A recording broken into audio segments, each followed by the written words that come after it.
ഇൻസ്റ്റാഗ്രാമിൽ ഒരു ഫോട്ടോ ഇങ്ങനെ ഇടുന്നതിനെക്കാട്ടി ബെറ്റർ ഇതാ ഇങ്ങനെ ഇട്ട് എങ്ങനെ ഇരിക്കും. ലാൻഡ്സ്കേപ്പിലിരിക്കുന്ന ഫോട്ടോ നമുക്ക് ഈസി ആയിട്ട് പോർട്രേറ്റ് ആക്കാൻ പറ്റും. iOSഉം ആൻഡ്രോയിഡിലും പറ്റും. രണ്ടിലും പ്രൊസീജിയർ സെയിം തന്നെയാണ്. പക്ഷേ ഞാനിപ്പോൾ ചെയ്യുന്നത് ഐഫോണിലാണ്. ഒരു തേർഡ് പാർട്ടി ആപ്ലിക്കേഷൻ യൂസ് ചെയ്താണ് നമ്മൾ ചെയ്യുന്നത്. ഈ ആപ്ലിക്കേഷൻ്റെ ലിങ്ക് വേണമെന്നുണ്ടെങ്കിൽ പേജ് ഒന്ന് ഫോളോ ചെയ്തിട്ട് എനിക്ക് DM-ൽ C2 എന്ന് പറഞ്ഞ മെസ്സേജ് അയച്ചാൽ മതി. ആൻഡ്രോയിഡിൻ്റെ iOSൻ്റെ ലിങ്ക് ഞാൻ നിങ്ങൾക്ക് അയച്ചു തരാം. iOSൽ ഈ ആപ്ലിക്കേഷൻ ചിലപ്പോൾ ഇന്ത്യൻ റീജിയന് കിട്ടിയെന്ന് വരത്തില്ല. റീജിയൻ മാറ്റിയിട്ട് കഴിഞ്ഞാൽ നിങ്ങൾക്ക് ആപ്പ് സ്റ്റോറിൽ ഈ ആപ്ലിക്കേഷൻ അവൈലബിൾ ആണ്. ഓട്ടോമേറ്റഡ് സിസ്റ്റമാണ് ഗൈസ്. ഫോളോ ചെയ്യാതെ നിങ്ങൾക്ക് ലിങ്ക് കിട്ടില്ല എന്ന് പറയും. ആപ്ലിക്കേഷൻ ഇൻസ്റ്റാൾ ചെയ്ത് കഴിഞ്ഞ് ഓപ്പൺ ആക്കി നമുക്ക് വേണ്ട ഫോട്ടോ ഇവിടെ സെലക്ട് ചെയ്ത് കൊടുത്തിട്ട് അഡ്ജസ്റ്റ് സെക്ഷനിൽ ക്രോപ്പ് ഓപ്ഷൻ സെലക്ട് ചെയ്യും.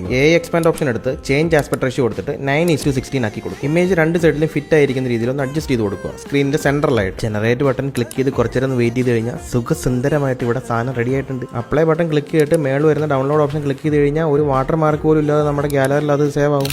ഇതുപോലെ ഇതിപ്പോൾ നമ്മൾ ഫ്രീ ആയിട്ട് ഇമേജ് ആണ് ചെയ്തത്. വീഡിയോ നമുക്ക് ഇതേപോലെ ചെയ്യാൻ പറ്റും. അതെങ്ങനെയാണെന്ന് ഞാൻ വേറൊരു വീഡിയോയിൽ പറഞ്ഞുതരാം. പേജ് ഒന്ന് ഫോളോ ചെയ്തിട്ട് കഴിഞ്ഞാൽ ഇതുപോലുള്ള കണ്ടന്റ്സ് ഒക്കെ നിങ്ങൾക്ക് ഇനിയും കിട്ടും. അതുപോലെ എസ്തെറ്റിക് ഫോട്ടോ ഒക്കെ എടുക്കുന്ന നിങ്ങളുടെ ചങ്ക് ഉണ്ടെന്നുണ്ടെങ്കിൽ അവർക്ക് ഇതൊക്കെ അയച്ചു കൊടുക്കും. ഇത് ചെയ്യാൻ വേറെ ഒരുപാട് ഓപ്ഷൻ കാണും. അതിൽ ഒരെണ്ണമാണ് ഞാൻ പറഞ്ഞത്. താല്പര്യമുള്ളവർക്ക് യൂസ് ചെയ്യാം, ഇല്ലാത്തവർക്ക് സ്ക്രോൾ ചെയ്ത് പോവാം. വീഡിയോ ഇഷ്ടപ്പെട്ട് കഴിഞ്ഞാൽ ലൈക്ക് അടിക്കുക. നമ്മുടെ കോഡ് ഓർമ്മയുണ്ടല്ലോ C2.